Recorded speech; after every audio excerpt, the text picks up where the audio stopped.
Welcome to the Audio Spells production of Journeys of the Astropaths, Michael. I'm Robin, and we are ecstatic to bring you this show. Please help us grow by subscribing, 5-star reviews, liking, sharing, and commenting wherever you enjoy your podcasts.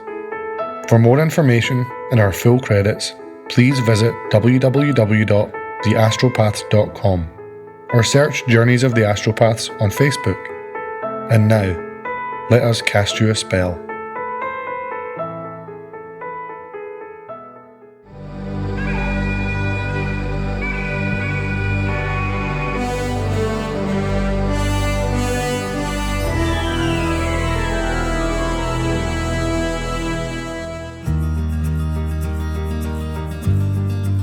Well, I'm enjoying a nice spring shower this evening.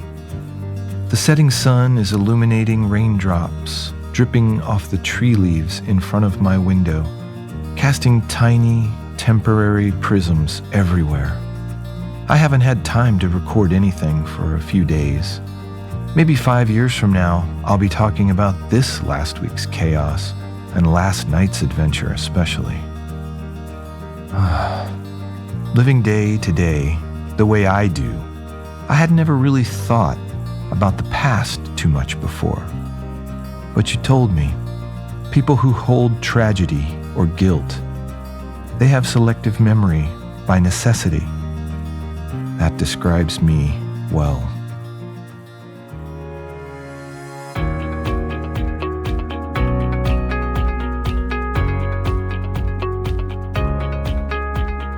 So the morning I met Officer Sanchez for coffee was eventful before I ever even arrived. I started with an hour-long hot shower and shave. She was right about my appearance in hygienic condition. I was disgusting. Not seeing the sun in days, drinking too much, and eating nothing but delivery food. Beneath my eyes were bags upon bags. My lips were dry and cracked, and the whites of my eyes were pink with blood. Pulling the blade over my stubbly cheeks felt good. Cutting away the 4 days' growth of whiskers was giving me a sense of what's next. After the shower, I sat down at my still cluttered kitchen table to nibble on the crusts of a pizza for breakfast. I was happy with myself for trying to get off the mat, to start doing something again, and a plan had been forming since the first blast of hot water hit me in the shower. I wanted to meet Marlow again and learn more about what I was. I vaguely put in mind the idea of the breakfast and then calling out in my mind to Marlow when he appeared.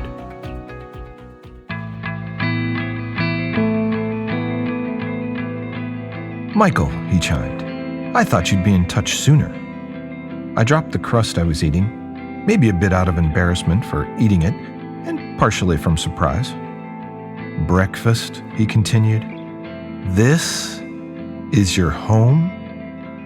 He was stretching that crane neck of his as he took a look around the apartment with a scowl of disdain.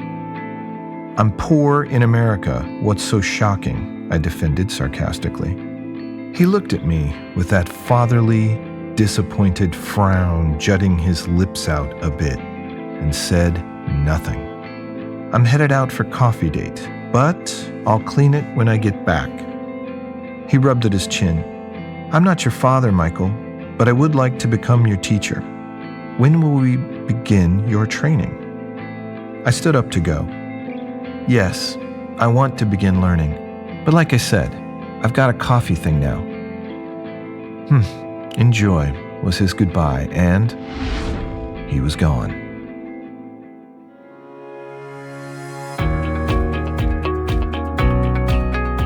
I remember emerging into the early morning fresh air. I breathed so deeply I thought my lungs would burst. The sun was not fully up, just the early streaks of dawn, and it occurred to me I hadn't been up that early in months. During my poker nights, I might be just coming home about dawn, but up for the day? Not likely. And it was a poker game that had broken about an hour earlier that was about to change my day. You see, the night I took Cassandra to Morton's, I hadn't exactly told her the truth about my financial windfall. I had money, yes, but I'd lost every penny the night before, and knowing she and I had dinner plans, asked Shy, a part-time gambler, part-time collector of gambling debts, and part-time MMA trainer, for a loan. As luck would have it, he'd had none of the night before at the table and was now fully tapped out of cash and needed me to pay him back. I was fumbling with my keys to my piece of junk 20-year-old Chevy Cavalier.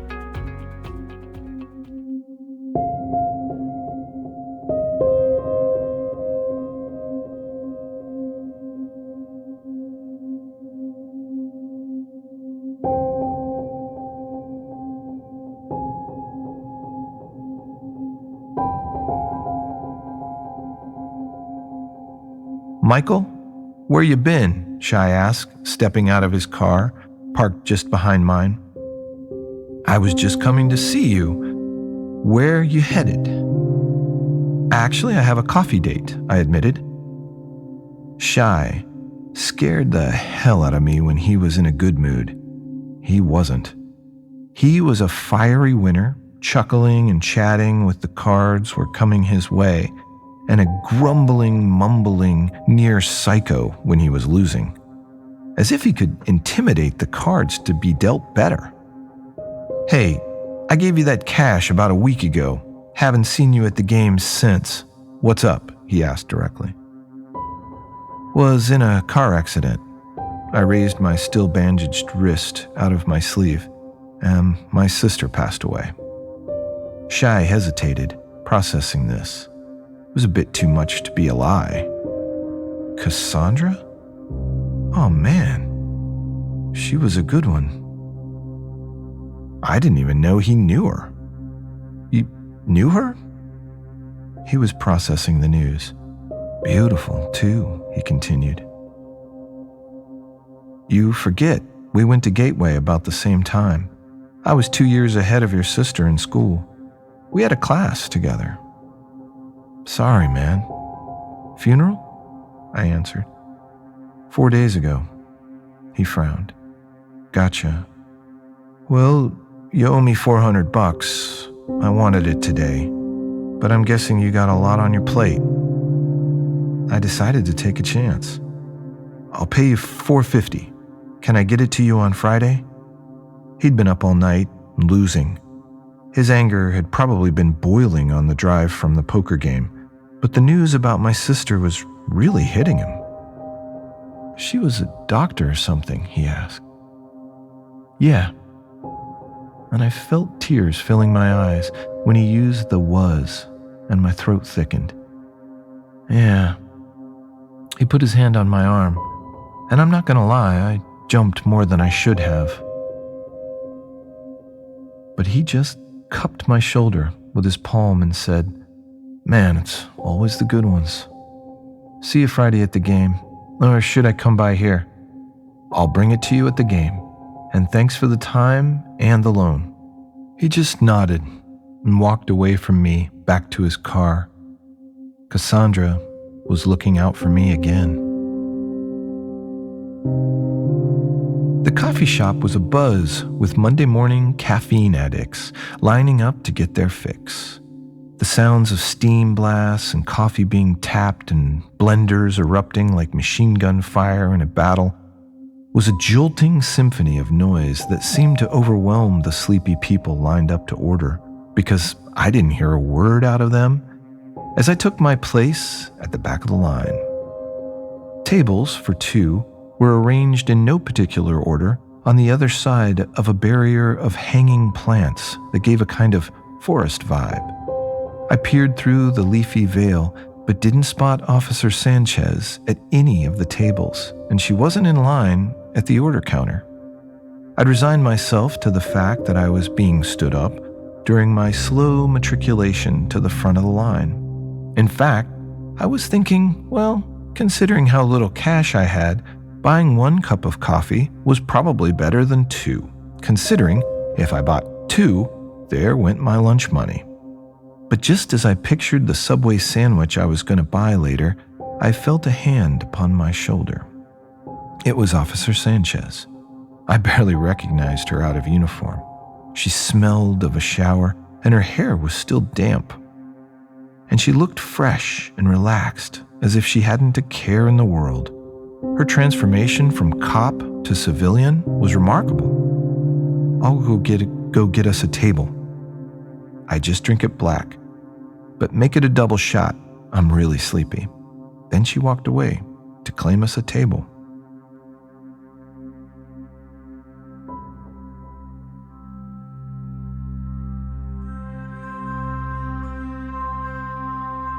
Well, my day was certainly looking up, and even with her double shot, I still had $2 left in my pocket when I delivered our drinks to our windowed table near the back wall.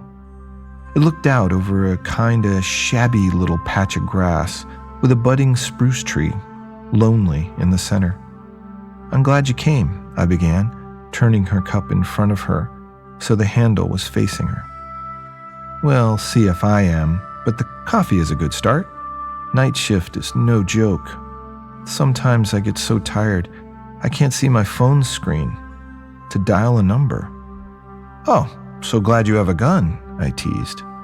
She grinned, melting away the last of my nervousness, and said, "Yeah, I do have a gun, and don't forget it, opera man."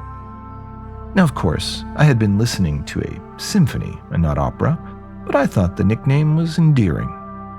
"How old are you?" she asked. "I mean, after your shower, you look younger." Wait, do you want me to be older? I can be if you'd like." She frowned. "Don't lie to a cop.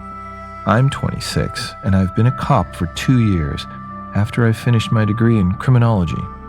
She paused, waiting for my info. "I'm 25? She waited for more information, which is normal for a coffee date. But what did I have to tell? I was unemployed, brokenhearted from losing my sister, and I owed my gambling buddy $450. What about that insurance money, you're probably wondering? Yeah, well, my sister knew I was not exactly gifted in financial planning matters, so she forced me to take chunks of the money and put it in bonds that would release yearly for 8 years after my 18th birthday. So I was just 3 months away from my final bond clearing and receiving my final $30,000. But I was on fumes until then. Since I didn't answer, she took another, rather direct approach. "You said you lost someone," she asked. "Well, yes. So maybe that's why I'm a bit quiet. It was my sister." I wasn't ready to talk about that with my closest friend, let alone a police officer I'd just met. My eyes teared up. I fought back my emotion, but I wouldn't be able to avoid crying if I said another word. I knew I was blowing it with Officer Sanchez, but then an accidental invasion of her mind would change everything. You see, I was never very good at eye contact. Like, really, I rarely looked someone in the eyes when talking.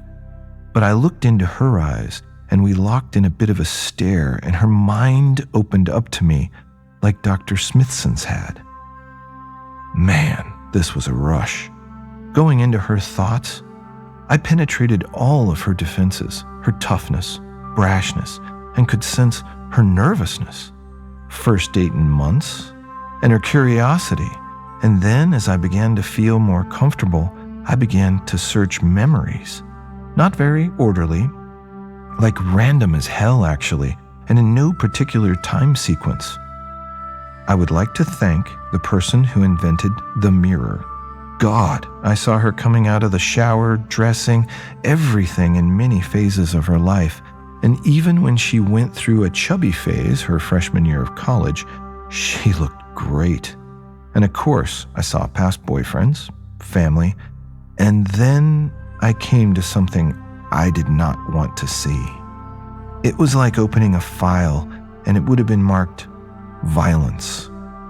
There was a recent thought, hand-to-hand training, a fist hitting her in the face, her landing a kick in the stomach of a sparring partner, random things like her firing a gun in a training range, followed immediately by her firing a gun at a guy rushing her.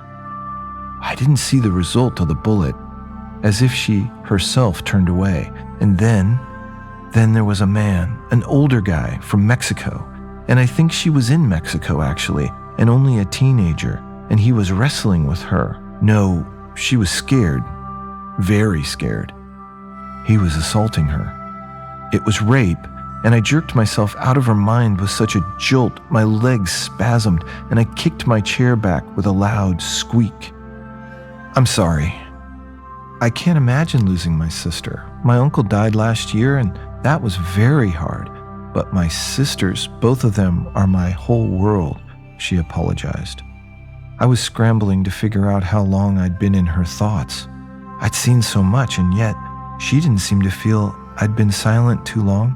She didn't seem to suspect my intrusion at all. It's okay, I finally said. Maybe I do need to talk to someone, but if it doesn't make for great first date kind of chatter. She smiled. Is that what this is? You think a cup of coffee is a first date? I mean, it could be, I replied. Let's start with friends. Opera. Officer Sanchez. That sounds nice. I'd read her thoughts and knew her name was Angela. I'm off duty, and my name is Angela. And you know my real name is Michael, I said. Yep, she said. But you're opera to me. I took that declaration to kind of end things. I was feeling so strange about sitting with her anyway. The naked stuff and lovemaking with ex-boyfriends was weird, but the violence. She had a taste for it. And the rape, or what I think was headed for rape anyway. I just knew too much, all at once, and I was naive in processing and hiding this knowledge. As my poker friends would testify, my poker face sucked, at least in those days. We exchanged WhatsApp IDs, and I headed home to call out to Marlow. Once in my car, I couldn't help but feel I'd missed an opportunity with Angela, but not in the way of getting closer to her, but rather I was disappointed that I hadn't breached the other reason I wanted to talk with a cop. I'd read the newspaper reports of our car accident. The official report was driver lost control and swerved into oncoming traffic. No names were reported. The article went on to say no drugs or alcohol were found. There were 2 people in that truck, the driver and his brother. The driver lived and the brother died. I wanted to know how to find that driver, how to know the truth about his loss of control. I thought maybe she could help, but the way things went down, I never asked. If I was going to learn from Marlow, one of the biggest reasons I wanted the skills he was offering to teach was I wanted to put myself in the room with the man who killed my sister.